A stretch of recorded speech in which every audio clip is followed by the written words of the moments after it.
So, good afternoon, everybody. So, obviously, we're here to talk about ESG, and I think there's no doubting what a hot topic it is, even with my time at MetricStream. Oh, do I need to speak louder? I've never been accused of that.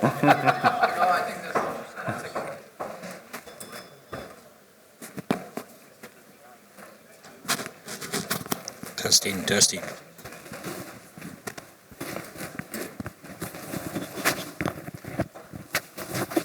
Is that better? No. Is that better? Okay.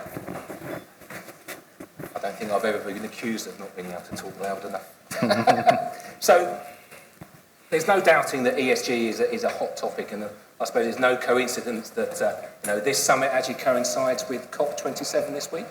Although I'm not sure whether Rishi Sunak's decision to do a U-turn and actually go to Egypt was based on the weather there opposed to lovely rainy London, but who knows. So as a starter, I'm going to introduce my three sort of panellists here. So if I could start with you, Pierre, just a brief introduction to yourself and who you are. Sure. Hope you can hear me. Thank you very much for inviting me. My name is Pierre Lenders. I work at CFM, Capital Fund Management. I'm the bad guy on the panel because I'm a hedge fund guy. Michael? I'm Michael Rasmussen of GRC 2020 Research. I'm an analyst. My competitors are Gartner and Forrester. I spent 7 years at Forrester, 15 on my own, and I guess I describe my job as I research what the challenges are for companies in context of governance, risk, and compliance, and with that ESG, and how do they go about solving those challenges with strategy, process, and technology. Merlin? I'm Merlin Lenihan, and I work for the European Bank for Reconstruction and Development, or EBRD for short, and we are a green transition bank, and we work in developing countries, improving their infrastructure. I work in the risk management department of the bank, and I look at crisis management, climate risk, and operational resilience. And I'm going to talk about my experiences with climate risk in particular, I think, today. Thanks, Merlin. And finally, myself, Richard Rivet, obviously work for MetricStream within the market development function. I've worked within GRC now for 11 years, so I've been around the block a little bit, but ESG is something that was sort of thrust upon us last year when we launched our ESG solution. I'll keep Prasad happy and called it a product, not an application. And it was a revelation to me, and hopefully we'll, over the next 20 or so minutes, we'll start to dig a little bit deeper, because for me there are so many parallels between what I've seen in my years of GRC versus ESG from a systemic perspective. I think there's a lot of learnings as the two functions come together. But I suppose the first sort of area where we need to look at is that building trust with internal and external stakeholders is critical, but as I said, similar to the world of GRC, it's not very easy. So building and embedding that ESG culture within an organisation and building that awareness, is very, very difficult and quite tough. So I suppose let's start with you, Merlin, because obviously we like to approach this from a risk management standpoint. But what does ESG look like in your organisation? And I appreciate that's a very broad topic, but it allows you to sort of go a little bit deeper into what that means to you. Thank you. Yeah. Well, overall, ESG is quite well established in our organisation. We're a green transition bank, so we take, environmental due diligence very seriously. But from the risk management point of view, we were given the task of implementing the task force for financial related climate disclosures, TCFD for short, because that is looking at climate risk. In other words, what impact is extreme weather or heat waves going to have on our portfolio? So that was given to risk. But it was a real uphill struggle for us because, that was thought of as something, the environment department do. And, we had no background in it. And it was a really steep learning curve. We had to learn what the disclosures meant. We had to build, the trust of stakeholders, the board, senior management, and also our external clients as well, who were kind of gathering this information from. So it was a really tough bit of work, you know, a real uphill struggle to get the resources and knowledge to do it. But, you know, after a few years, we've got a good kind of climate risk function now, which is doing really well. So we got there in the end, but it's a growing and fast-changing area, so there's still a lot to learn and do. But Pierre, I suppose from your side of the fence, I think it'd be really interesting to understand a little bit more about what ESG means to you, both in the context of internally as well as externally, if that's possible. Yeah, well, it's really not for us a compliance exercise. It's not even really that much of a risk exercise as opposed to an investment practice. It's just the observation that we are getting closer and closer to moments when scientific realities, physical realities will hit us very, very badly, very hard.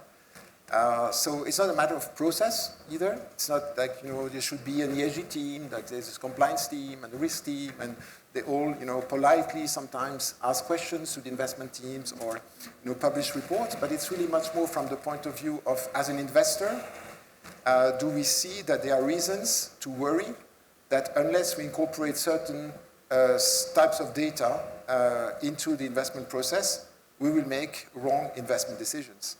But it's not an obvious, position to say that if you incorporate ESG data, you will perform better. In fact, it was a very comfortable story for a number of years.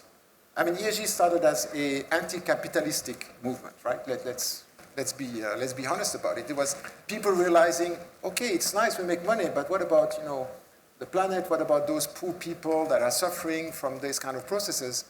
But the irony is that it's been taken on board by the productive system as a way to actually enhance the speed at which we go into, I think Antonio Guterres just called it a highway to hell.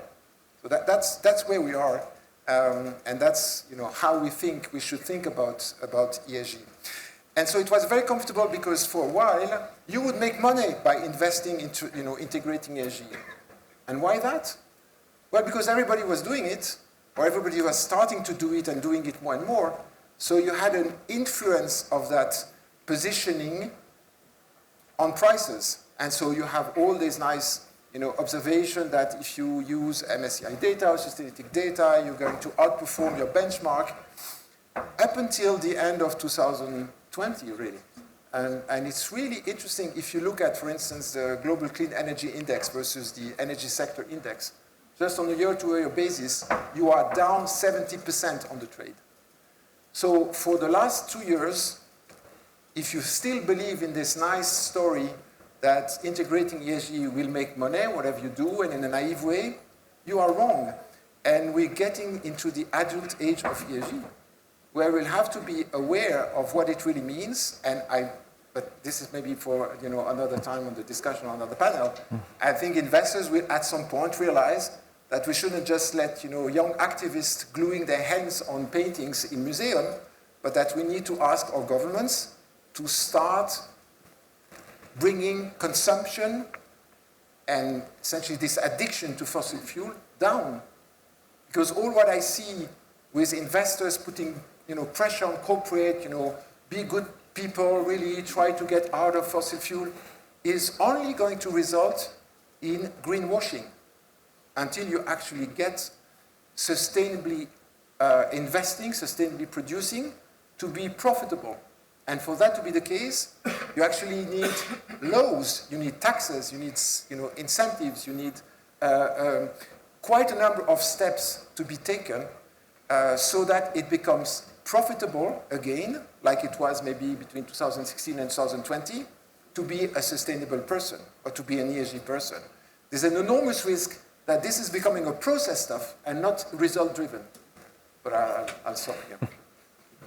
Thanks, Pierre. Sorry if I disturbed digestion. A bit brutal. Michael, you obviously spend an awful lot of time with organisations across the globe of different sizes. In your experience, where do you see the two parts coming together, if at all? The two. So the ESG and that risk and compliance sort of stance. Well, I mean, to me, ESG needs GRC. Use all these acronyms, because GRC is really how ESG gets done, from the overall assessment and monitoring. It's interesting, just the perspectives and on the panel here right now, and in that context, just what really is an ESG program. I mean, as you mentioned, it takes more than just the organization. It takes really a community, from the government and organizations and consumers, all of them sort of going towards the same agenda for it to work. A few years ago, I wrote a blog, A Tale of Two Futures. Is our future a Blade Runner future or a Star Trek future? Because the decisions government and corporations and individuals make sets us on the path to that dystopia of Blade Runner, or to that future of Star Trek, where it's environmentally green and socially friendly. Of course, there's intergalactic cooperation of alien species and everything there, but it's a very different future in Star Trek than Blade Runner. But when it comes to ESG today, I like to define it as it's really about the integrity of the organization. That what we communicate in our policies, on our environmental policies, our health and safety policies, our inclusivity, diversity policies, our tax, internal controls, all that under the governance. There's a lot to unpack there. That what we communicate to the world, that this is how the organization behaves, that it's a reality. That what we communicate to regulators, what we communicate to stakeholders and investors, and communicate to our employees and customers, that's a reality in the organization. If I had to really think of what ESG is about, it's at the end of the day, it should be about the integrity of the organization. That what it's put down on paper and communicated, that's reflected honestly internally, and not just greenwashing, as you were saying. Okay. So it's an interesting point. Is that, very simply, it's doing the right thing. Yeah, and organisations need to be seen to be doing the right thing, and actually doing the right thing, opposed to the point here, which is it's being looked very much as an investment vehicle to attract new investment or retain existing investment. Right things needs to be defined. Yeah. Right from the point of view of the planet and people, or right from the point of view of your definition of your fiduciary obligation. So again, it's one of these subjective. Doing the right thing is a bit too very subjective. ambiguous. And to even build on that, doing the right thing, the E and ESG, we're all trying to figure out. Nobody's a poster child. Nobody's got it completely nailed how to do the E. The S in the ESG, that's where some of the greatest risk is. If you have issues of child labor, forced labor, inclusivity, diversity, they can haunt your organization, not just for months or years, but for decades. But the other challenge of the S is, not everybody shares the same values that North America or Europe has around the S. You go to other parts of the world, and there's different views on gender and things in the Middle East and parts of Asia and things. And so that's also gets to that question: is what are those values? Who's defining these too? How do you normalise that? Yeah. It's an interesting point, a bit of a conundrum. I suppose it goes back to my earlier point that if you looked at the risk and compliance industry 10, 15 years ago, it was almost very similar. People were still trying to find their feet, still trying to define. I suppose, for argument's sake, they're probably still trying to define that as we speak, because risk and compliance doesn't stop. So it's interesting. So I suppose leading on, a sort of nice segue to that is that research does show that those organisations that have a sense of purpose tend to do better. Now, why that is probably needs a little bit more unpacking. But I suppose to yourself, do you think that is the case, and do you think that there is that compromise between profit and purpose, and can the two go hand in hand? I think they can, yeah, and I think companies that have a purpose do better because their staff are, they've got that kind of incentive. It gives them more of a reason to work than just, making the company money. That said, there are, of course, loads of companies, which make loads of money out of polluting the planet, we see all the oil companies made record profits in the last few months,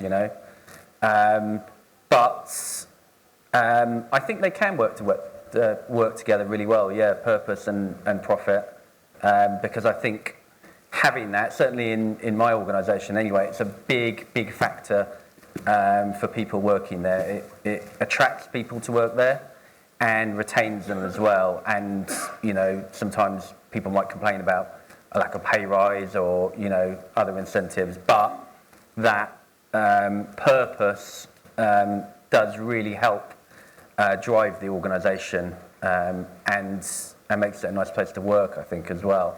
But in the wider world, I think it's more complicated than that. There's always going to be companies that can, and it also depends on, you know, what do you mean by purpose as well. You know, if your purpose is to make loads of money or drill for oil, then of course, you know, there are going to be people who align with that, and they'll be well suited to working for a company that, you know, perhaps isn't ideal for the environment. Yeah. Do you think that's in your experience? Do you think that's a generational thing, in terms of that sort of the utopia of purpose, or do you think it's, you know, that's a little bit overstated? I think younger generations always have, you know, more of a, you know, a purpose in, you know, wanting to protect the environment and wanting to work for meaningful companies. And I think that is true of now, but whether it will, you know, whether in 10 years' time they'll have those same values, I don't know. Maybe that'll change. Yeah. That's when they start to pay tax, when and children, and so on and so forth. Exactly. I'll ask the same question to Pierre, and I'm quite looking forward to the response, to be honest. No, I agree that for younger generation, you know, I suppose any organization trying to attract talented people, unless that's part of your ethos, unless you show that you analyze the macro picture as being full of this absolutely enormous existential threat that, you know, exists on us, on society, and therefore on any business that we run, I think those people are going to wonder why they should join, you know, such an autistic organization. So that's coming. We also found, because we are a very quantitative shop, we are systematic fund managers, so we analyze zillions of data. We found that in the historical track record, you can find a trace of the fact that a more agile, open-minded culture tends to be better at navigating complex environment. And surely what's coming is more than complex. So things like, you know, diversity, gender diversity, I think we see signal showing that it's actually effective. But for the rest, I mean, if you want to really build, to scale up solar and wind the way it needs to be scaled up, we'll need a lot of oil to do it. So again, we are out of the age of naiveness. You know, we have to confront what it really means. I mean, we were looking, for instance, at the basic materials sector. And if you were to trust the ESG data in the basic materials in mining sector, you would actually underperform quite significantly. Because what really has mattered for the last 2 years is whether you, as a mining company, are exposed to copper or lithium. But that's really what's driving it. So if you have lithium, you do very well. And that just means that you constantly need to rebalance the weights that you put on the different KPIs. The beauty with ESG is that it's a catalog. You have hundreds of KPIs, so you can always find a nice story around, oh, I'm focusing on this, and you know, it makes money. But in reality, you need to be extremely dynamic. And I believe in order to be yourself sustainable as a business, you need to be drawn to financial materiality. And then you can always lobby and engage and go and glue your hand on paintings so that, you know, the rule changes the real economy. But as an investor, what can you do, seriously? You cannot, you know, ignore the fact that if you just act based on purpose, when it's clear that this purpose will lead you to lose your clients. We are in an agent and principal society, right? A very complex system. Very few people are agents. My wife is an agent. She, is a principal. She decides, you know, what she wants for me. But the rest of us, we all agents. Sounds very familiar. Sounds very familiar. After 2 or 3 years of saying, oh, you see, I've done great things for the planet, you know, you're going to hire me again, right? Well, I'm sorry, but you are underperforming. I cannot keep you because myself as an agent, I'm going to be fired. So we have to be realistic with that. And if we were realistic, I think we would be much less process-like industry. I'm talking about ESG. And we'd be thinking a bit more about the end goal, which is we need to steer this big system away from what it's heading to today, which is a complete catastrophe. So I think with that in mind, I think, Michael, I think, again, having followed you for many, many years, through this GRC sort of industry and world that we live in, there many organisations are always trying to find that link within risk and compliance to how that can affect both the top and the bottom line. So from an ESG standpoint, do you think that that's similar? So, in terms of that purpose and that profit, are there those similarities that you're seeing? I would say that, yes. I mean, to get to the original question, do companies perform when they have purpose better? Now, I think there's a generalization there, but I would say that companies that have a clearly defined purpose will perform because they have a stronger culture. I mean, if they've really defined their purpose out there, and that's their vision and mission, and the employees are aligned behind that, there's going to be probably people that want to be at that company. It's not just a job, it's something that they believe in. And I do believe that contributes to a stronger culture and then a stronger organization, generally. Yeah. So I'm generalizing, not saying every organization that follows that model does that. At the heart of all of it, to me, it is integrity. And if we take the definition of GRC that we created with OSEG 15 years ago, maybe it's more than 15 years ago now, going on 20 years ago. But GRC is a capability to reliably achieve objectives. And it could be entity level objectives like ESG objectives. They could be division, department, process, project, or even asset level objectives. So GRC is a capability to reliably achieve objectives, address uncertainty, that's risk. ISO 31000 says risk is the effect of uncertainty on objectives, and act with integrity. Now, and that's integrity is the compliance piece. So GRC is a capability to reliably achieve objectives, address uncertainty, and act with integrity.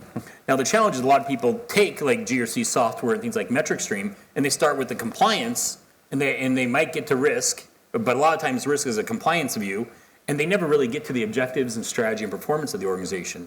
Really, what we should be leading with is what are our objectives and our strategy, our performance, and our goals. And those might be financial goals for performance. They might be ESG and ethical related goals and objectives. And then what are the risks to that? And how are those clearly defined? How are we assessing that? And then at the end of it, it's that integrity quotient. Are we following what we put down and write down? So, Pierre, I can see you're itching to... It's a bit... to tease you on that, but that's a very bottom-up definition, right? Integrity, but you could say the same of a drug cartel, no? Yeah. They have very strong integrity. So I think you also need a top-down. You also need to try to understand systemically where this thing is going if you apply certain principle from a bottom-up standpoint. And then you would see probably drug cartel isn't the way to get there. So you have to, I think, introduce some more top-down dimension as well. So a bit of both. I think so. So I believe we've got about 5 minutes left. Is that right? Yeah, are there any questions? I was going to say, I was going to open up to the floor. Is there any questions that anybody may have?